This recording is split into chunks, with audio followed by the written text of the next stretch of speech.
ஆச்சி பாதாம் ட்ரிங்க். ஆச்சி பாதாம் ட்ரிங்க் ஒன்னு வாங்கினா ஒன்னு ஃப்ரீ. பெங்களூருவில் ஹோட்டலுக்கு அழைத்துச் சென்று பெண்ணை 17 முறை கத்தியால் இளைஞர் குத்தி கொலை செய்த சம்பவம் அதிர்ச்சியை ஏற்படுத்தியுள்ளது.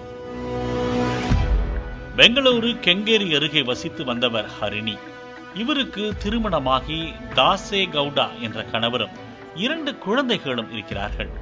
நன்றாக போய்கொண்டிருந்த ஹரிணியின் வாழ்க்கை பயணம் கோயில் திருவிழா ஒன்றில் திசை மாறியுள்ளது.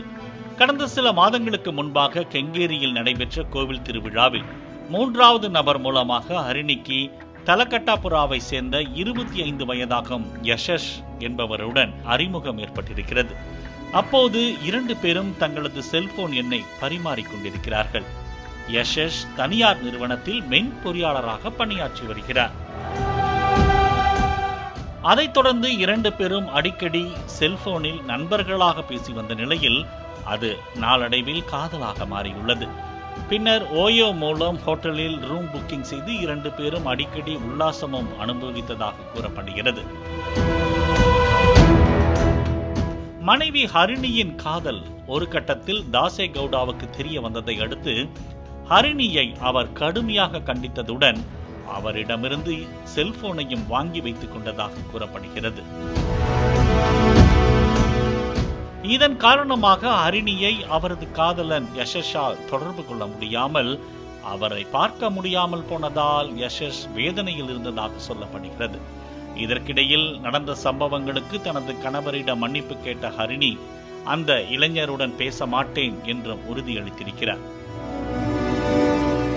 இதையடுத்து ஹரிணியிடம் கணவர் தாசே கவுடா மீண்டும் செல்போனை கொடுத்துள்ளார்.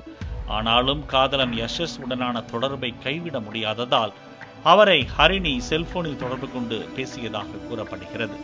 இதையடுத்து கடந்த ஜூன் 6ஆம் தேதி கெங்கேரி அருகே பூர்ண பிரஜா லே அவுட்டில் உள்ள தனியார் ஹோட்டலில் இருவரும் சந்தித்து பேசுவதற்கு 2 பேரும் முடிவு செய்ததாக கூறப்படுகிறது. அதைத் தொடர்ந்து யஷஸ் அந்த ஹோட்டலில் அறை முன்பதிவு செய்திருக்கிறார்.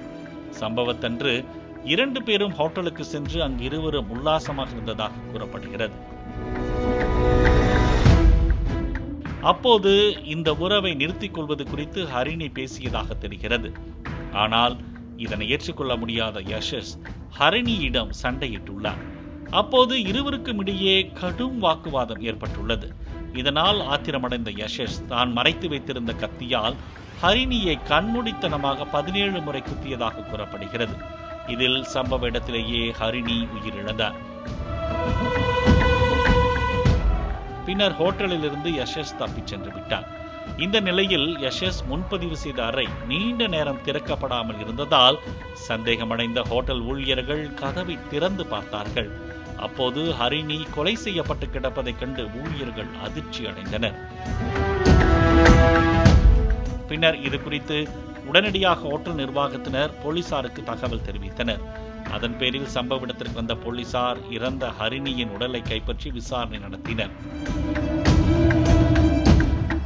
விசாரணையில் ஹரிணியை அவரது காதலன் யஷஸ் தான் கொலை செய்திருப்பது தெரிய வந்தது.